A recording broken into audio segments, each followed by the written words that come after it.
Boa noite, graça e paz. Nós estamos com alguns irmãos adoentados, né? O irmão Jalmir ainda não está 100%, né? A Juliane também, esposa do irmão Jailton, nós vamos orar por ela. E a irmã Norma, né? A irmã Tatiele me lembrou também, não está bem. Então nós vamos orar por esses irmãos antes de trazer a palavra. Vamos fechar os olhos. Pai, em nome de Jesus, algumas pessoas se encontram doentes, algumas acamadas, algumas internadas. Senhor meu Pai, precisando muito da intervenção poderosa do Senhor em prol da saúde, em prol da espiritualidade, das emoções. Estende a sua mão poderosa sobre a vida da irmã Norma. Senhor, abençoa para que ela possa se recuperar o mais rápido possível. Também estende a sua mão poderosa sobre a irmã Juliane, que está em Goiânia. Nós também queremos, em nome de Jesus, pedir a cura da tua filha. E também peço que o Senhor esteja estendendo a mão sobre a vida do irmão Jalmir, com a tua mão santa, com a tua mão poderosa. Traz, Senhor, a cura diante desse quadro recorrente de enfermidade. Senhor meu Deus e Pai, nós clamamos a misericórdia do Senhor e a sua bondade e a proteção. É no nome de Jesus Cristo que eu oro e agradeço. Amém. Amém, irmãos. Vamos para a palavra. Eu tenho um texto, tá? Está em João, capítulo 3, versículo 16.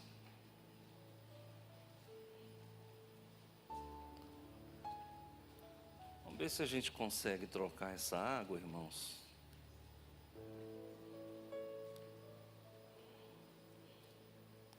João 3,16. Texto conhecido, todo mundo conhece esse texto. E ele fala muito, né, da parte de Deus e de Jesus, tá? Tá bom, obrigado. Vamos fazer a leitura então? Porque Deus amou o mundo de tal maneira que deu o seu Filho unigênito para que todo aquele que nele crê não pereça, mas tenha a vida eterna. E obrigado, irmã. Eu ainda vou ler numa outra Bíblia, uma Bíblia mais moderna, diz assim, ó. Porque Deus amou o mundo tanto que deu o seu Filho único, para que todo aquele que nele crê não morra, mas tenha a vida eterna. No 17 diz assim: pois Deus mandou o seu Filho para salvar o mundo e não para julgá-lo. Vamos orar? Senhor, em nome de Jesus, obrigado pela palavra que será colocada em nossos corações agora à noite, e que cada um receba na medida da fé, que cada um receba o derramar do teu Espírito, Senhor, para a plenificação, para o enchimento, o transbordamento. Senhor, visita-nos com as suas mãos, com os seus olhos, com o teu poder, e nos dá, Senhor, o entendimento. Aquieta no nosso coração essa palavra como bálsamo, como remédio, como lenitivo de paz e consolação. Nós te bendizemos e te exaltamos em nome de Jesus. Amém. Bom, gente, esse texto, ele é usado como texto evangelístico. E ele está dentro da conversa que Jesus teve com Nicodemos. Se você olhar, está no contexto da conversa que Jesus teve com Nicodemos. E ele diz para Nicodemos: importa-vos nascer de novo. Eu vou falar sobre o amor e a fé e o novo nascimento, né? Como título, o novo nascimento. Mas Existia um pastor muito conhecido, George Whitefield, um britânico que nasceu em Gloucester, na Inglaterra, no ano de 1714 e morreu em 1770. Esse homem era contemporâneo de John Wesley, os dois foram muito amigos, até que em um dado momento houve um desentendimento entre eles, né? É comum irmão desentender com irmão, né? Mas George Whitefield foi muito famoso com seus sermões evangelísticos. E a sua biografia fala que ele pregou em João 3,16 centenas de vezes. Teve uma época que eu li certa feita, que ele chegou a pregar João 3,16 15 vezes seguida. Cada vez que ele pregava uma mensagem diferente. Os relatos dizem que ele pregou centenas de vezes em João 3,16. Por que será? Justamente porque ele traz uma profundidade que nos remete ao entendimento de coisas grandes, tá? Então, é importante que a gente saiba, quem escreveu foi João. João, vocês sabem que ele escreveu vários livros, né? O Evangelho de João, acredita-se que tenha sido escrito por volta de 90 a 95, já estava bem velho, né? Mas o Evangelho de João, ele traz alguns detalhes muito importantes. Primeiro, ele traz a informação clara de que Jesus é o Logos. Para nós, talvez, não faz muito sentido que seja Logos, mas para a cultura helênica, para a cultura grega, faz todo sentido. Porque os gregos, eles vinham de uma tradição filosófica, e os filósofos clássicos, né, eles, principalmente a citar aqui Sócrates e Platão, eles criam que o Criador do universo era o Logos. Então, eles entendiam que o universo tinha uma alma, e essa alma foi quem criou o universo. E essa alma se chamava Logos. Então, quando João escreve esse evangelho, ele faz muito sentido para o mundo helênico. Agora, a pergunta é, quem não era mundo helênico naquela época? O mundo era greco-romano. Então, praticamente todo mundo entendeu quem era Jesus. Só os crentes de hoje que talvez não entendem quem é Jesus, né? Então ele diz, olha, no princípio era o Logos, e o Logos estava com Deus, e o Logos era Deus. Então, João já começa definindo que Jesus é Deus. Nenhum apóstolo falou com tanta propriedade sobre a divindade de Jesus como João falou. João enxergou com uma acuidade visual além da curva que Jesus era Deus. Então, algumas seitas que existem hoje, seitas neo-arianas, chegaram a mexer na Bíblia, chegaram a mexer na grafia bíblica de João, capítulo 1, versículo 1. Que bem, coloca para nós lá, João capítulo 1, versículo 1, só para vocês verem, olha lá, no começo, não, nossa, essa tradução aí não, horrível, isso, no princípio era o verbo, tem traduções que dizem, no princípio era o Logos, tem alguém com essa tradução aí, no princípio era o Logos? Tem tradução que traz dessa forma, tá? No princípio era o Logos, e o Logos estava com Deus, e o Logos era Deus. O que é Logos? Logos é o Criador do universo. Os gregos entendiam isso. No princípio, o Criador do universo, no princípio era o Criador do universo. O Criador do universo estava com Deus, e o Criador do universo era Deus. Então faz todo sentido para que o mundo grego daquela época pudesse entender o que João estava falando, tá? Agora, entrando propriamente no versículo, né, olha o que diz aqui: porque Deus amou o mundo. Ele começa por quê? Essa palavra denota explicação. Deixa eu te explicar. É mais ou menos assim. Deixa eu te explicar, Nicodemos, preste atenção. Deus amou o mundo.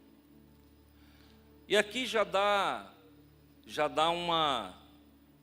um tchurto na cabeça da gente. Por quê? Porque a gente às vezes não consegue amar a esposa.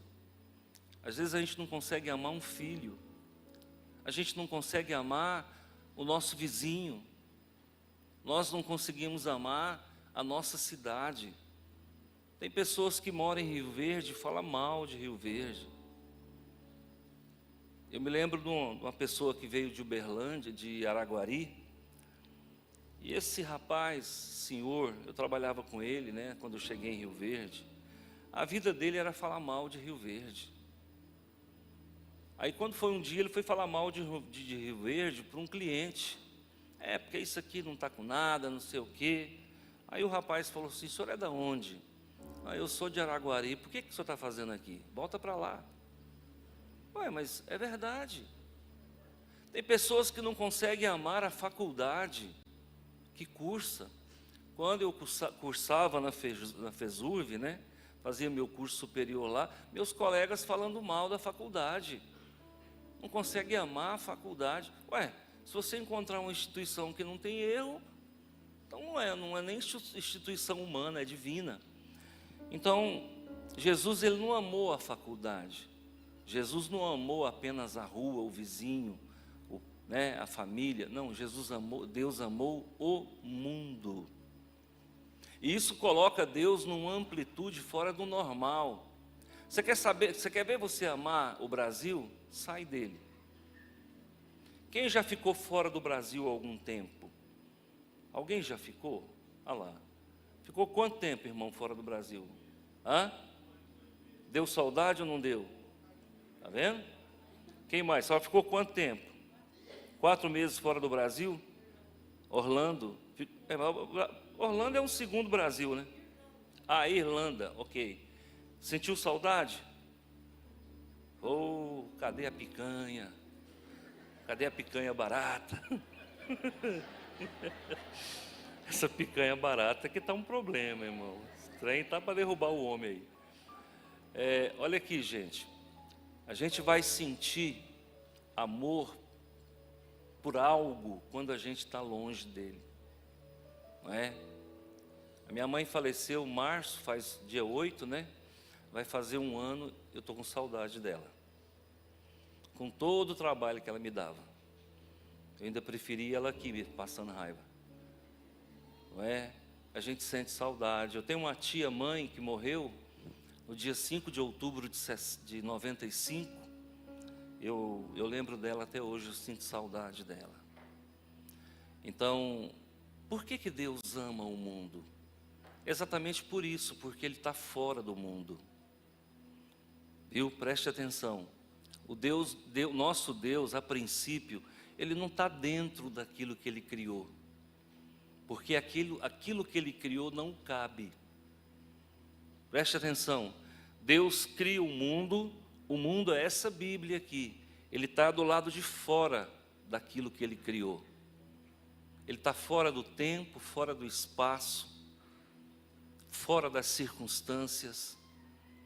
Pastor, mas diz que Deus está perto. Tudo bem, Ele está perto na pessoa de Jesus, porque Jesus é o Deus encarnado.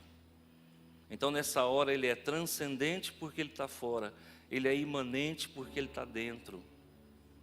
Mas a bem da verdade, o nosso Deus, Ele olha de fora para dentro e Ele ama o mundo. E aqui está dizendo assim, porque Deus amou o mundo. Esse mundo aqui é cosmos, lá no grego. Cosmos é a sua criação. Cosmos é um mundo caído.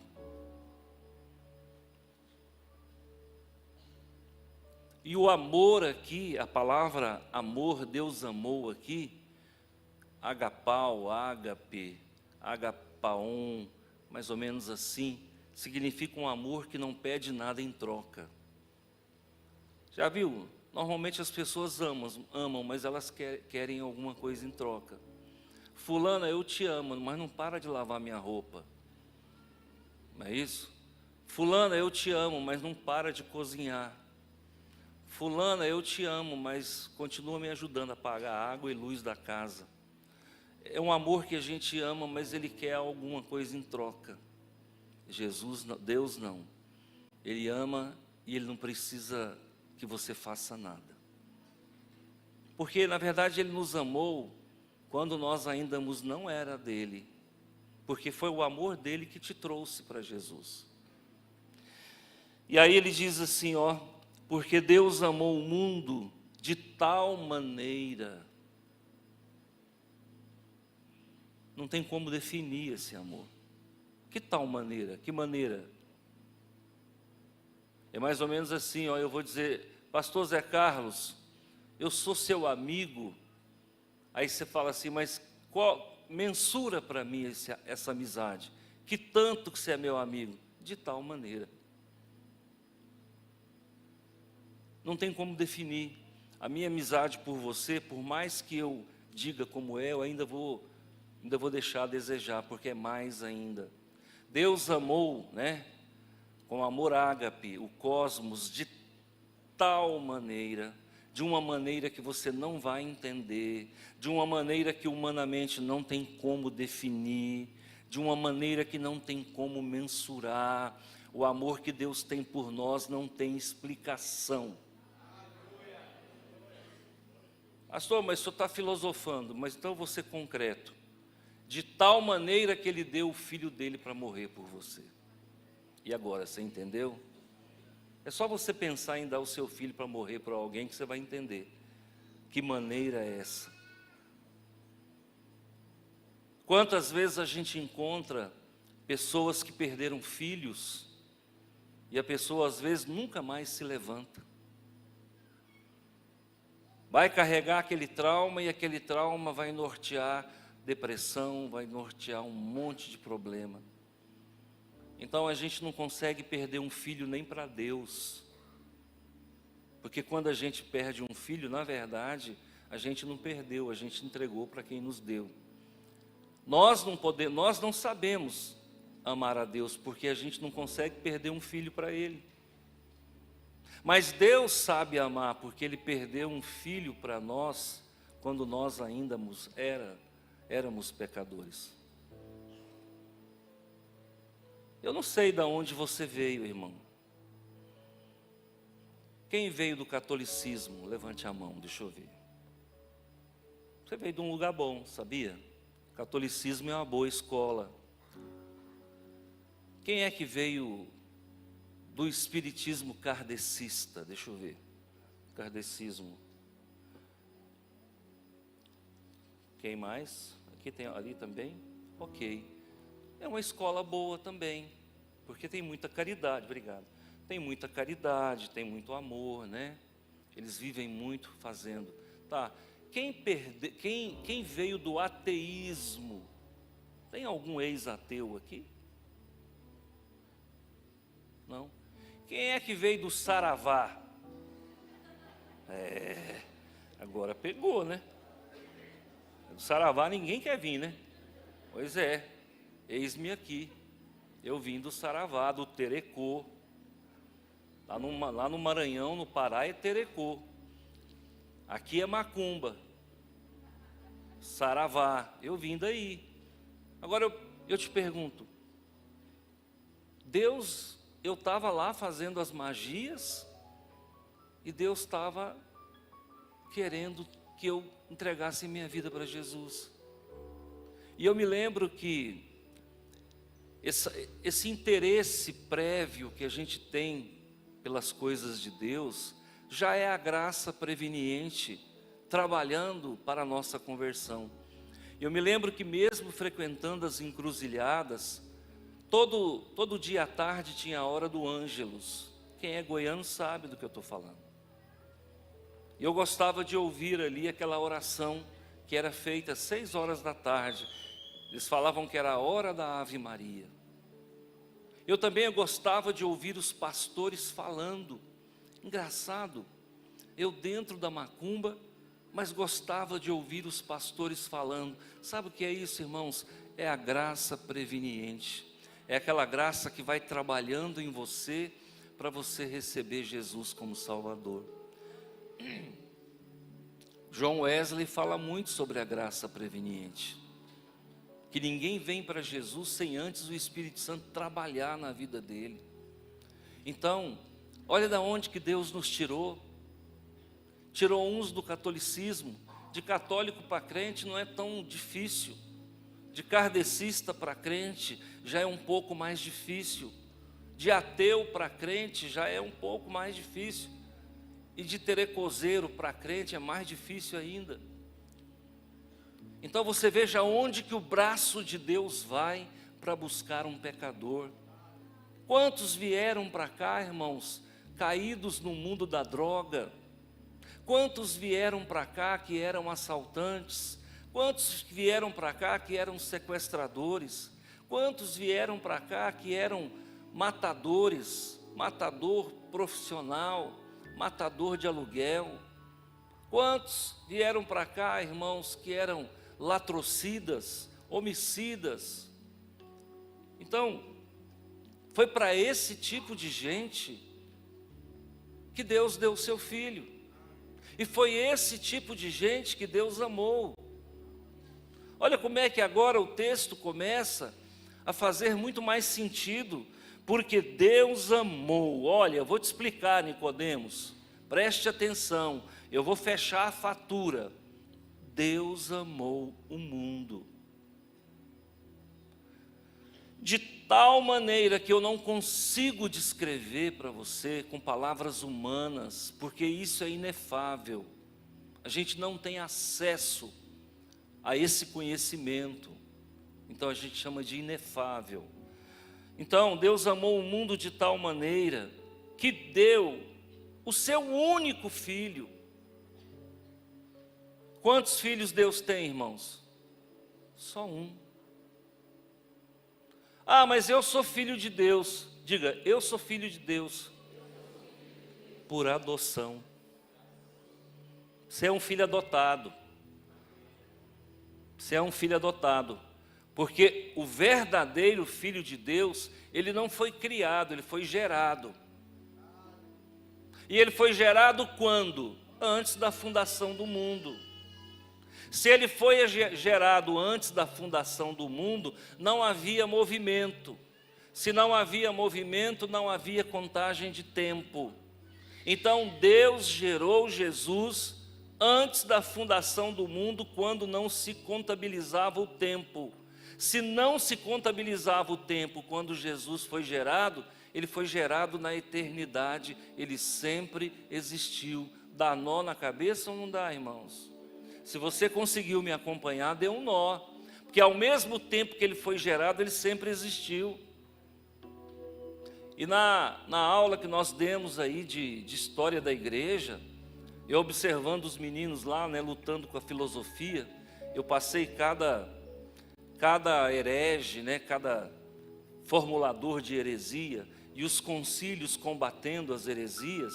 E eu me lembro que quando chegou no concílio de Nicéia, eu dei para um grupo lá essa atribuição, e eles falaram assim, não, porque Jesus no concílio de Nicéia foi considerado da mesma essência do Pai, homousios. E eu fiquei olhando eles, e olhando para eles e pensei, será que eles estão entendendo o que eles estão falando?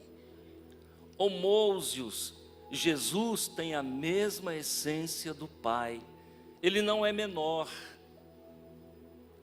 Aí alguém fala assim, ah, mas Jesus falou que não sabia quando ele voltaria, somente o Pai, isso não o torna menor?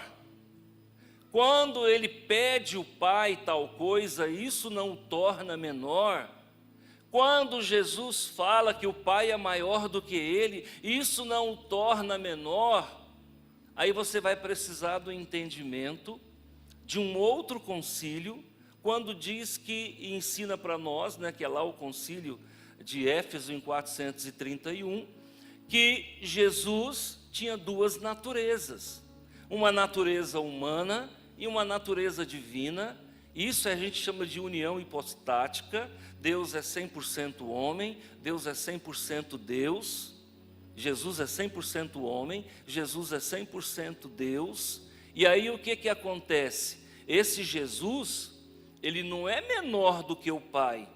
A substância que o compõe não é inferior à substância do Pai, é homousios, é a mesma substância. Então, o nosso Jesus é tão Deus quanto o nosso Pai. O problema é que nós o conhecemos na nossa cronologia, nós o conhecemos na sua humanidade.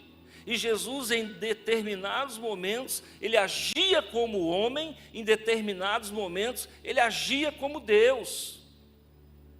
Quando ele ressuscitava um morto, ele agia como Deus.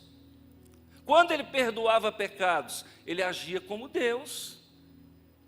Quando ele repreendeu Satanás no deserto, em Mateus capítulo 4, ele agia como Deus. E quando ele dizia, quem me tocou? Ele agia como homem.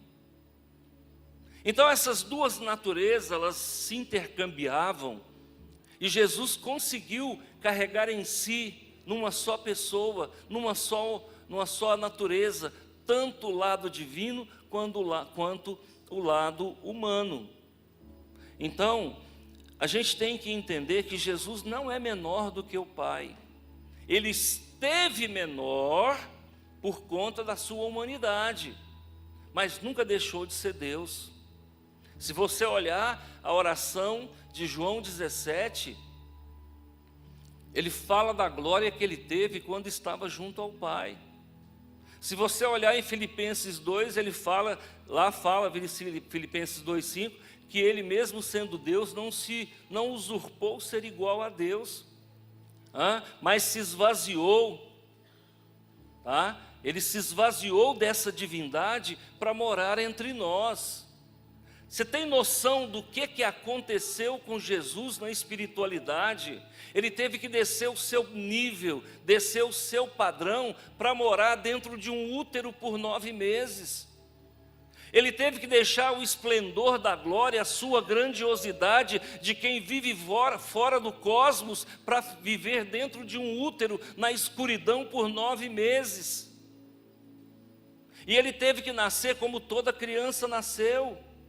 E ele teve que ser educado como toda criança foi. Ele se submeteu aos mesmos padrões que nós nos submetemos. Ele se fez criança para resgatar as crianças.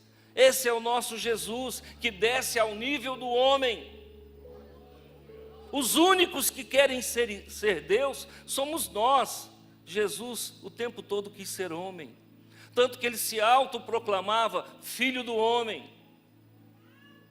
A gente quer o tempo todo dizer que é filho de Deus. Não, eu sou filho de Deus. Jesus queria ser filho de homem. Olha a inversão, gente. Você já viu o rico? Muitas vezes a pessoa que é rica, ele não ostenta. Ele usa uma camisinha de tergal de R$30, mas ele é podre de rico. Mas aquela pessoa que não é rica e tenta mostrar que ela usa camisa aí de R$2.000, R$3.000. Então, o nosso Deus, ele não precisa mostrar nada e provar nada para ninguém. Jesus veio e ele próprio disse, eu não tenho um travesseiro para colocar a cabeça. Que nível de pobreza é essa, gente? A pessoa não tem uma casa, eu entendo. A pessoa não tem um carro, eu entendo. Não tem uma bicicleta, uma moto, um sapato de marca, eu entendo, mas a pessoa não tem um travesseiro. Que nível de pobreza é essa? Pois o nosso Deus despiu-se da sua glória na pessoa de Cristo e habitou entre nós e não tinha um travesseiro para reclinar a cabeça. Isso não toca no seu coração, não? Isso não te faz refletir sobre muitas coisas? A gente não sabe, a gente não conhece o verdadeiro amor de Deus. A gente acha que conhece, mas não conhece.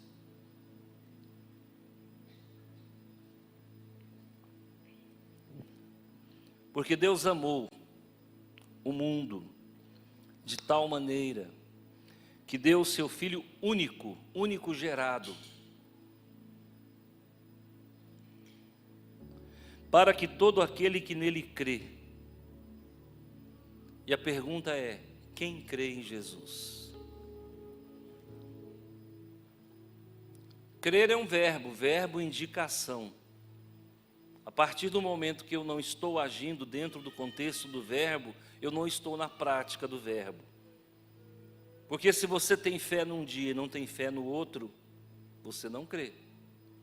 Você tem momentos de crença. Tem muita religião no mundo, mas fé tem pouca. Quantos judeus eram cegos no tempo de Jesus? Mas quantos chamaram Jesus, filho de Davi, tem compaixão de mim? Quantos leprosos havia em Jerusalém, em Israel naquela época? Mas quantos pediram pela cura de Jesus? Somente 10.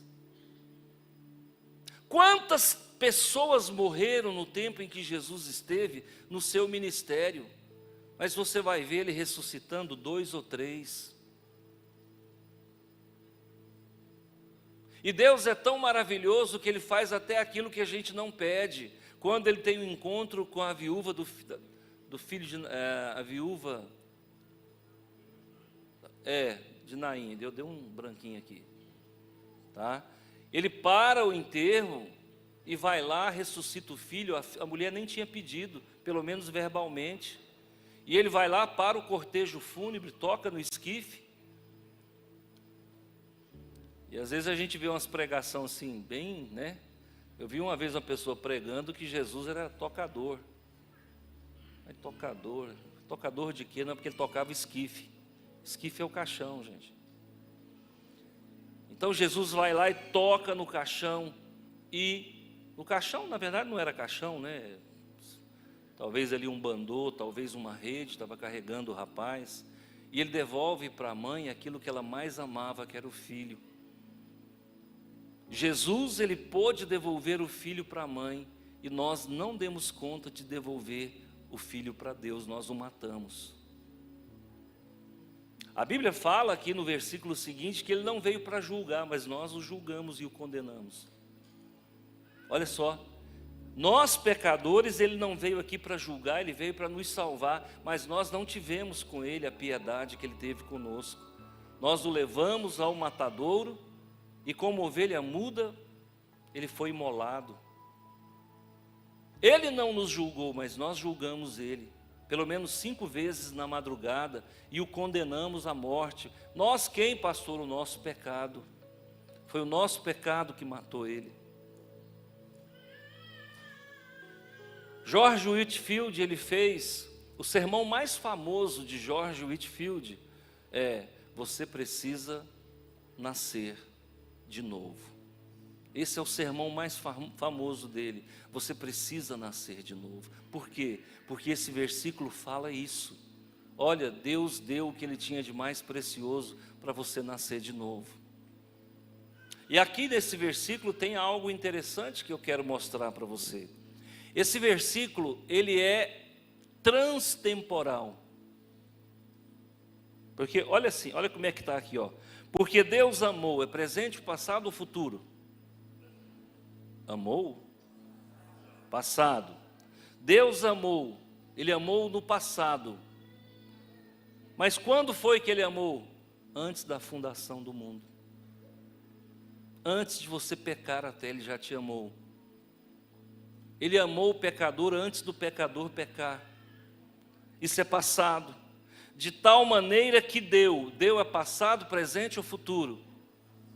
Antes da fundação do mundo, Ele já tinha entregado o Filho dele para morrer por nós. O seu Filho único, para que todo aquele que nele crê, é presente, passado ou futuro? Presente. Deus te amou no passado para que você receba o Filho dele no presente. Aí você fala assim: ah, pastor, então serve para mim, mas serve para quem viveu há 500 anos atrás. E serve para quem viveu há 2000 anos atrás. E vai servir para quem viver daqui 200 anos, 500 anos, se Jesus não voltar. Olha como esse versículo é transtemporal.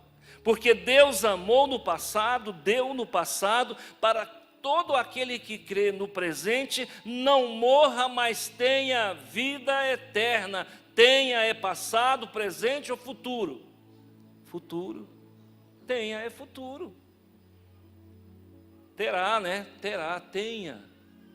Então preste atenção, gente. Esse é um dos poucos versículos que atravessa a linha do tempo. Esse é um dos poucos versículos que tem uma universalidade ímpar. O nosso Deus está pronto para nos salvar agora. Está pronto para nos salvar ontem. Ah, mas eu fui o bicho da goiaba. Não tem problema. Ah, mas eu pegava para matar, não tem problema. Mas eu fui um assaltante, não tem problema. Mas eu fui um telecoseiro, não tem problema. Ah, mas eu fui isso, fui aquilo, não tem problema. Crê no Senhor Jesus e será salvo, tu e a tua casa.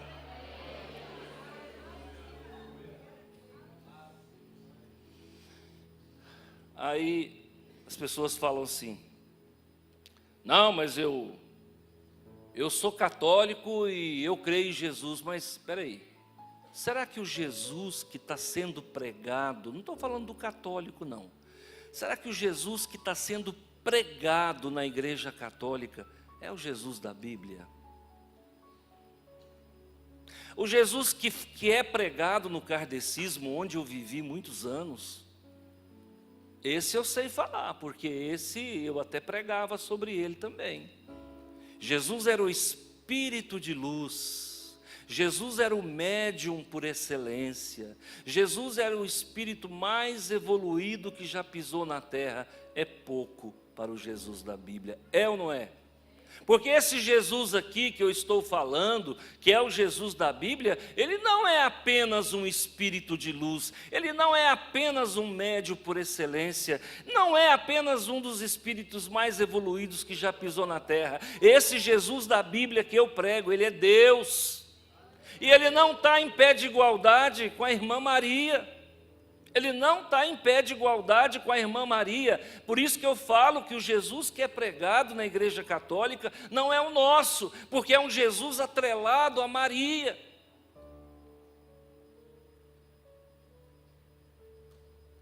Então o nosso Jesus, ele é superior. Por quê? Porque ele é a encarnação do Deus vivo.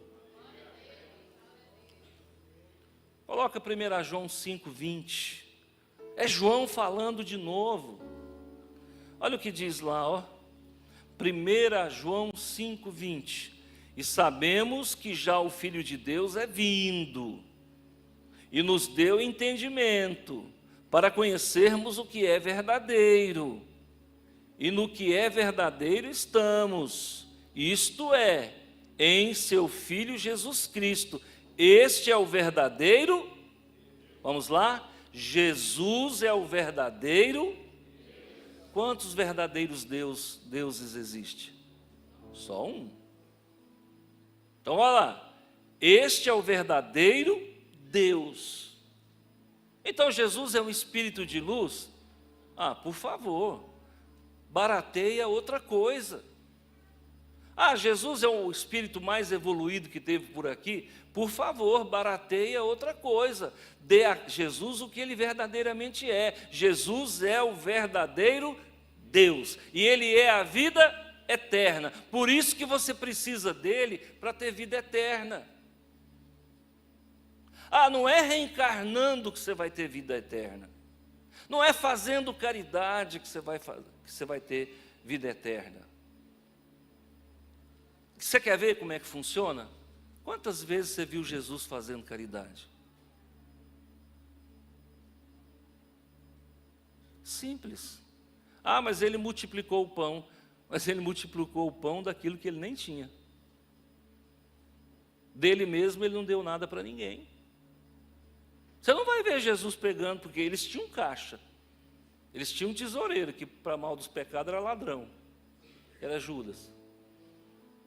Ó, você não vai ver momento nenhum Jesus pegando dinheiro e dando para os pobres. Ele fabricava a comida na hora. Mas ele pegar do caixa mesmo, ele não pegava. Se caridade fosse tão importante, você ia ver Jesus fazendo caridade o tempo todo, você não viu. A salvação não está na caridade, irmão. Ah, mas é importante. É claro que é, ué. É importante sim. Pessoa caída ali na rua, pessoa passando dificuldade, é responsabilidade nossa, a gente tem que ajudar.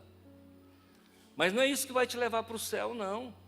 O que vai te levar para o céu é o verdadeiro Deus, porque Ele é o dono da vida eterna. Esse Jesus, Ele esteve aqui e Ele vai estar na eternidade conosco. O arroz e o feijão que nós tivemos aqui, lá no céu não tem lavoura. Então ele não tem vida eterna em si, a caridade não tem vida eterna em si. Quem tem vida eterna, quem é o dono da vida eterna. Então, vamos colocar isso no nosso coração, gente. Eu não sei, hoje nós estamos com um grupo reduzido aqui, né? Não sei se você convidou alguém, mas será que tem alguém que não entregou a vida para Jesus ainda? E se a morte chegar amanhã? Ela não avisa quando vai chegar. Ela não avisa quando vai chegar. Muitas vezes ela pega a gente dormindo. Você sai para passar férias com a família e volta dentro de um caixão. Você está aí de boa, de repente pega uma doença infecciosa qualquer. Uma semana você está derrotado. Nós temos que tomar decisões inevitáveis, o quanto antes. Não deixa para amanhã o que você pode fazer hoje. Eu entreguei minha vida para Jesus há 35 anos atrás. De lá para cá é uma caminhada. Já aprendi muito, errei muito, acertei muito. E cada dia a gente vai se despojando daquilo que não agrada a Deus. Todo dia tem um carrapichozinho para tirar, não é? E você já entregou a vida para Jesus? Você está achando que salvação está em religião? Olha, se fosse assim, fariseu não ia para o inferno. Que é uma das religiões mais completas que o mundo já viu. Salvação não está em religião não, e muito menos em igreja. A salvação está naquele que tem vida eterna. Quem é? O verdadeiro Deus. Grava isso. 1 João 5,20, fácil de gravar. Ele é o verdadeiro Deus. Por quê? Porque tem Deus falso. Tem Deus falso. Tem Deusinho, que é aquilo que eu queria ter mostrado para vocês, o crime que uma seita aí fez. Volta lá em João capítulo 1, versículo 1. Eu queria ter mostrado e acabou que eu não mostrei.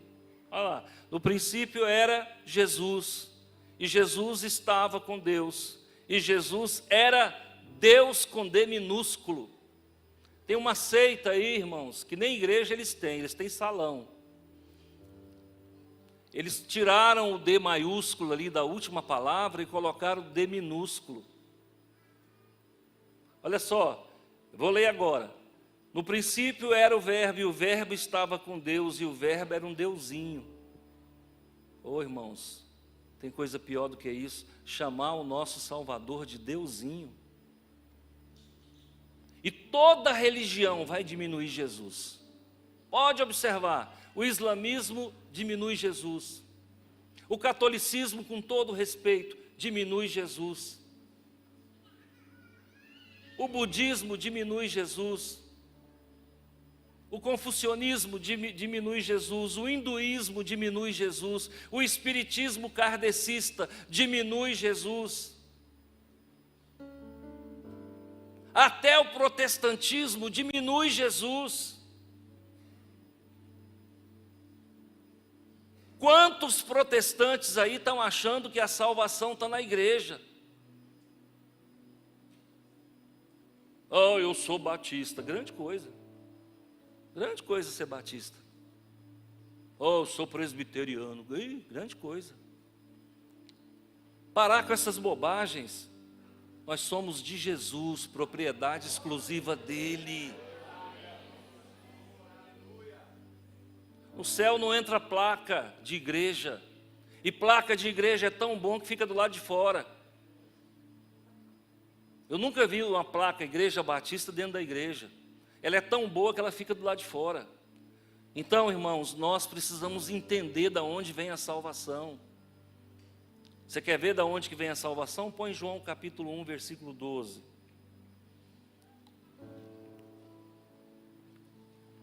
Mas a todos quantos o receberam, deu-lhes o poder de serem feitos filhos de Deus. As pessoas não são filhas de Deus. Já viu aí fora? Ah, todo mundo é filho de Deus. Opa, vai conhecer a Bíblia. Aí está dizendo que você pode ser feito filho de Deus. Quando? Quando você recebe Jesus como Salvador. Ei, meu irmão, as pessoas erram porque não conhecem a Bíblia. Ah, todo mundo é filho de Deus, o importante é ter uma religião. Errou duplamente. O importante não é ter uma religião. Irmã, traz um caminhão-pipa, já deixa no lugar aí, que aqui não tem tempo ruim não. Obrigado. É isso aí, queridos. Nós precisamos receber Jesus no coração. Entregar a nossa vida para Ele. O povo tem medo. O povo entrega a sua vida para um financiamento de 35 anos. Entrega a sua vida para um financiamento de carro de 72 meses. Entrega a sua vida para uma pessoa que não tem valor. Entrega a sua vida para um time de futebol. Tem gente que morre por time de futebol. Eu chorei pelo Botafogo até 1978. Verdade, estou confessando. Vamos abrir o confessionário. Uma coisa que Martinho Lutero não podia ter feito é fechado o confessionário. Tinha que ter deixado aberto. Gente, sem mentira nenhuma, eu chorava quando o Botafogo perdia. Em 1978, Botafogo foi desclassificado sem perder uma partida. Ele não foi campeão, ele não tinha perdido uma partida. Naquele ano eu chorei tudo que eu podia chorar. E eu falei para mim e para Deus, eu nunca mais choro por essa praga. E nunca mais chorei. Quando ele ganha eu fico feliz, mas quando ele perde eu falo, eu já sabia que ele ia perder. Verdade, irmãos, verdade verdadeira. A gente tem que chorar é para Deus, sabia? A gente tem que entregar a nossa vida é para Deus, sabe? Não entrega teu coração para a religião, não, entrega teu coração para Deus. Sabe por quê? Porque as igrejas podem acontecer delas perderem o trilho. Nós temos igrejas tão boas, irmãos, aqui no Brasil, que saíram do trilho e nunca mais voltaram. Graças a Deus, a igreja batista mesmo, verdadeira, ainda está no trilho. Enquanto ela estiver no trilho, nós estaremos com ela. O dia que ela sair do trilho, a gente sai também. Porque nós não temos um umbigo enterrado na porta de nenhuma igreja. Mas a gente tem que ser fiel à igreja que a gente está. A gente tem que amar a nossa denominação. Tem que amar. Não critica a tua igreja, não. De vez em quando a gente fica sabendo de irmãos que criticam a igreja. Se você achar uma igreja que não tem defeito, não vai para lá não, que você é o defeito. Estou falando a verdade, irmãos. Pessoa que é uma igreja sem defeito, só no céu. Aqui somos homens, a gente vai falhar com as pessoas. E cabe a você perdoar quem falhar com você. Cabe a você perdoar. Tá bom? Porque imagina, se vocês têm que perdoar um erro da liderança, imagina a liderança quantos erros não tem que perdoar. Queria orar com vocês nesse momento, quero que você feche os seus olhos. Senhor meu Deus e Pai, em nome de Jesus, nós estamos com poucos visitantes hoje, mas será que existe alguém que ainda não falou as palavras de vida eterna? Será que existe alguém que ainda não entregou a sua vida verdadeiramente para o Deus verdadeiro? Aquele que vai dar a vida eterna. E eu quero fazer uma pergunta. Tem alguém aqui no meu lado direito que quer entregar a sua vida para Jesus? Só levante a mão e eu vou orar. tá? Não paga nada, nada, nada, ninguém vai ficar pegando no seu pé. Só levante a mão. Tem alguém que quer entregar a vida para Jesus? Eu vou fazer uma oração que vai mudar a sua história. Tem alguém? Levante a mão. Aqui na minha frente tem alguém que deseja entregar a vida para Jesus? Só levante a mão. Aqui do meu lado esquerdo tem alguém que quer entregar a vida para Jesus? Em cima na galeria tem alguém que quer entregar a vida para Jesus? Eu estou vendo que hoje nós estamos em família, né? Você não convidou ninguém para vir ao culto. Podia ter convidado. Talvez hoje nós teríamos festas no céu. Nós vamos orar com você. Obrigado, meu Pai, obrigado, meu Deus, pelo livramento e pela proteção. Obrigado porque o Senhor é o nosso Pai. E eu espero verdadeiramente que todos aqui sejam salvos e que não haja dúvida na salvação. Tem alguém que quer, tá? Pai de amor, em nome de Jesus, obrigado pelo culto, porque hoje foi dia de restauração. Obrigado porque 3 vidas se reconciliaram, que precisavam tomar essa decisão. Nos guarda com a tua mão de poder e nos protege. Que a graça do Senhor Jesus e o amor de Deus e a comunhão do Espírito Santo esteja sobre nós. Amém. Irmãos, a campanha do leite, tem como mostrar aí?